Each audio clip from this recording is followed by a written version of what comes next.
यार, आप सबको पता है कि कल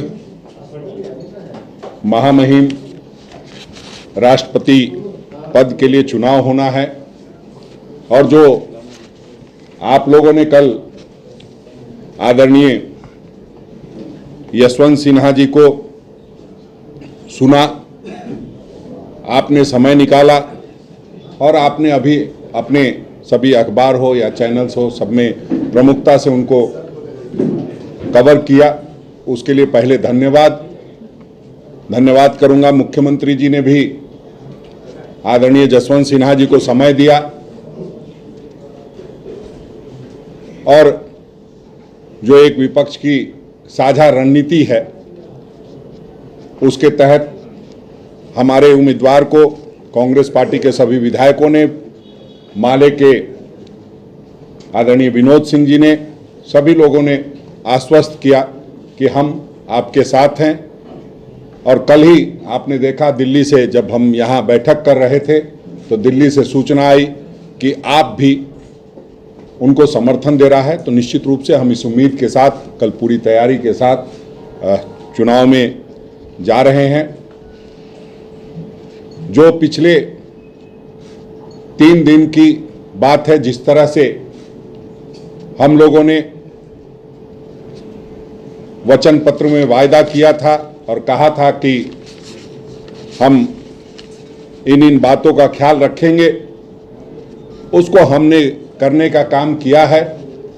हम कहते नहीं करते हैं, वो बताने का काम किया है, चाहे वो 11,000 नियुक्ति की बात हो एक दिन के अंदर या जो कैबिनेट के फैसले हैं, उन सभी को हम लोगों ने करके दिखाया है। दूसरा सबसे बड़ा मुद्दा ये है कि लगातार इस तरह की बातें की जा रही है जो मैं समझता हूं कि बहुत हल्की बातें हैं। महामहिम का पद बड़ा गरिमामय पद होता है, उसको किसी जाति विशेष, किसी धर्म विशेष, किसी समुदाय विशेष, किसी प्रदेश विशेष से जोड़ के नहीं देखा जाना चाहिए। जैसा कि हमने पहले भी कहा था कि आदरणीय जसवंत सिन्हा जी झारखंड के हैं, इसका मतलब ये नहीं है कि झारखंड से जोड़ के देखा जाना चाहिए। वो देश के एक राष्ट्रपति पद के उम्मीदवार हैं, द्रौपदी मुर्मू जी राष्ट्रपति पद की उम्मीदवार हैं। दोनों लोग गरिमामय पद का चुनाव लड़ रहे हैं और दोनों की अपनी अपनी योग्यता है, उस अनुसार वो चुनाव लेना है। और कुछ लोग जो आदरणीय जसवंत सिन्हा जी ने कहा है कि हम अंतरात्मा की आवाज़ पर आपसे वोट मांग रहे हैं, तो अब अंतरात्मा की आवाज़ पर भी लोगों से अपील की गई है वोट देने की, तो वो कल दिखाई देगा। और हमें लगता है कि उन्होंने एक बार यहाँ अपील की अंतरात्मा की आवाज़ की और आप में से किसी मित्र ने बताया कि आपका समर्थन मिल गया है। तो एक तो पहली जीत ये आत्म जो कह रहे थे कि आप अंतरात्मा की आवाज़ से वोट दीजिए, वो मिलने का काम हुआ है। बाकी और भी कल सारी बातें आपके सामने होगी। हम आदरणीय आलमगीर आलम साहब से, जो हमारे विधायक दल के नेता हैं, ग्रामीण विकास मंत्री हैं, कैबिनेट में हुए फैसलों की जानकारी देने के लिए कहेंगे। उसके बाद आदरणीय बंधु तिर्की जी, जो जिस तरह से डॉक्टर अजय कुमार जी के द्वारा बात कही गई और फिर उसको इस तरह से पेश किया गया, मानो ऐसा लग रहा है कि लोग चैनल पूरा देखते ही नहीं हैं, जो मन में आएगा वो करेंगे और अपनी बड़ी बड़ी बातें करके कोई गाना सुना रहा है, कोई गीत गा रहा है, पता नहीं क्या हो गया लोगों को। गंभीरता को बनाए रखना चाहिए। राष्ट्रपति पद का चुनाव है, उसकी गंभीरता बनी रहनी चाहिए, हल्की बातें नहीं होनी चाहिए। आज भी अब एक दिन का समय बचा है, कल के बाद दोनों व्यक्ति में से कोई भी महामहिम राष्ट्रपति का पद संभाल सकते हैं। ऐसे में हम लोगों को सिर्फ जो बातें कहनी है वो आदरणीय बंधु तिर्की जी बताएंगे कि किस तरह से इन सारी चीज़ों, और राजीव रंजन जी हैं, उन पूरा स्टडी किए हैं, कुछ वो और आगे भी करेंगे। तो इन्हीं चंद शब्दों के साथ मैं आदरणीय आलमगीर आलम साहब से कहूँगा। हमारे राज्य के कांग्रेस पार्टी के अध्यक्ष श्री राजेश ठाकुर जी, कार्यकारी अध्यक्ष बंधु तिर्की जी, राजीव रंजन जी, डॉक्टर एम तौसीफ जी, सतीश कौल जी और अनूप नीरज खलको जी और यहाँ प्रेस मीडिया के मित्रों, सभी को हम धन्यवाद देना चाहेंगे। और आवाज जोर में लगेगा। सबको हम धन्यवाद देना चाहते हैं। और लगा 2 दिन 15 और 16 तारीख झारखंड में एक कैबिनेट मीटिंग जो रखा गया था, उसमें कुछ महत्वपूर्ण जो है फैसला निर्णय लिया गया।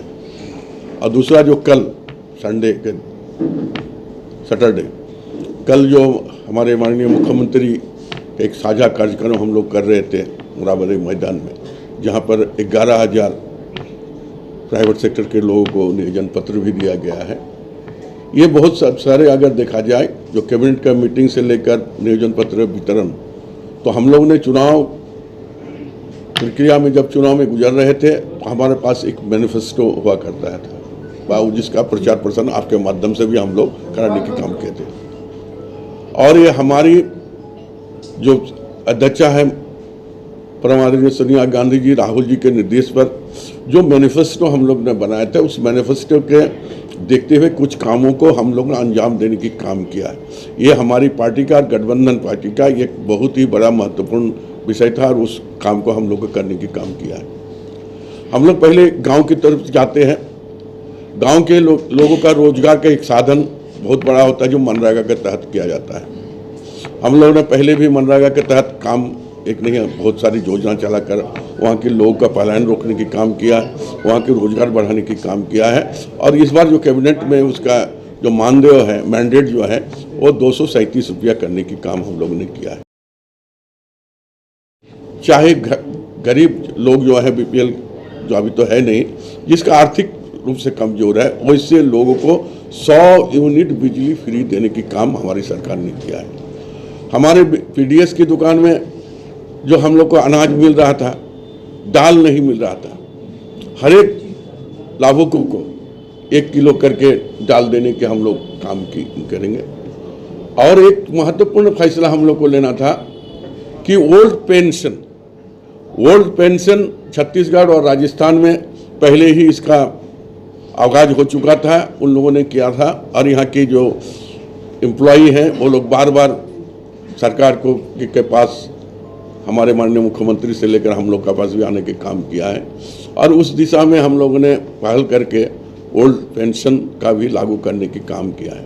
तो हम आज आपके माध्यम से यही बताना चाहते हैं कि हम बोलने पर ज़्यादा विश्वास नहीं रखते हैं, करने पर विश्वास रखते हैं। हमने मैनिफेस्टो के तहत जो जो काम करने की वचन देकर आम जनता के बीच में गए थे, उन वचनों, उन वादा को पूरा करने की काम हमारे गठबंधन की सरकार ने काम किया है। इसलिए हम माननीय मुख्यमंत्री को धन्यवाद देना चाहेंगे।